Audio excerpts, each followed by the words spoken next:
Receive করছে না। তৃষা মনে মনে বলল, আমি বুঝতে পারছি না হৃদয় আমার সাথে এমনটা কেন করলো। আমি আর ওর সাথে থাকবো না, আমি এক্ষুনি বাড়ি ছেড়ে চলে যাব। ভাবতে ভাবতে রুম থেকে বের হয়ে গেল। নূরজাহান বেগম কান্না করতে করতে বিছানায় হেলান দিয়ে একটু ঘুমের মতো পড়েছিল। এমন সময় কলিং বেলের শব্দে তার ঘুমটা ভেঙে গেল।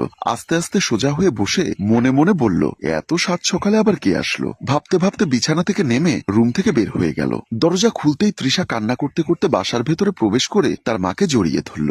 নূরজাহান বেগম অবাক হয়ে বলল, কি হয়েছে তোর? তুই এত সাত সকালে কোথা থেকে আসলি? আম্মা, আমি আর হৃদয়ের সাথে সংসার করব না, ও আমাকে একটু আগে প্রচন্ড মারধর করেছে। নূরজাহান বেগম অবাক হয়ে বলল, কি বলিস তুই? জামাই বাবাজি তোর গায়ে হাত তুলেছে? হ্যাঁ আম্মা, শুধু চর মারেনি, গলা চেপে ধরেছিল, আর একটু হলে দম বন্ধ হয়ে মরে যেতাম। নূরজাহান বেগম এখনো যেন বিশ্বাস করতে পারছে না, কারণ তারা সবাই জানে হৃদয় অনেক ভালো একটি ছেলে। হঠাৎ কেন তৃষার গায়ে হাত তুললো? ভাবতে ভাবতে বলল, আচ্ছা কান্নাকাটি করিস না, চল বাসার ভেতরে চল। তৃষাকে নিয়ে